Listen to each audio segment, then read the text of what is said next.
বৈষম্য বিরোধী ছাত্র জনতার আন্দোলনে সংহতি জানিয়ে রাজপথে নেমেছিলেন অভিনেত্রী চমক। প্রায় সময়ই সমাজের নানান অসঙ্গতি নিয়ে সামাজিক যোগাযোগ মাধ্যমে বিভিন্ন পোস্ট দিয়ে থাকেন তিনি। শুক্রবার ফেসবুকে একটি স্ট্যাটাস দেন চমক, যেখানে তিনি আওয়ামী সমর্থকদের সরাসরি সতর্ক করেন। চমক তার স্ট্যাটাসে লিখেন, কোনো একটা নির্দিষ্ট রাজনৈতিক দলের প্রতি ভালোবাসা আর গোটা দেশকে ভালোবাসা এক জিনিস নয়, দুটোকে মিলিয়ে ফেলবেন না। অভিনেত্রী চমক লেখেন, স্বৈরাচার সরকার ৫ আগস্ট পতন না হলে আমরা যারা আন্দোলনে নেমেছিলাম তাদের দেশদ্রোহিতার অপরাধে এতদিনে নিশ্চিহ্ন করে ফেলতেন।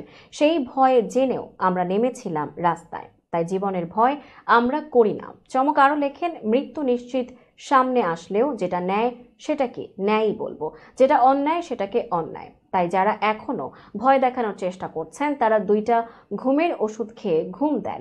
নিজের মুরগির ন্যায় প্রাণ বাঁচিয়ে আজীবন বিড়ালের ন্যায় বেঁচে থাকুন। আমরা বাঘের ন্যায় একদিন বেঁচে থাকতে পারলেও গর্বিত।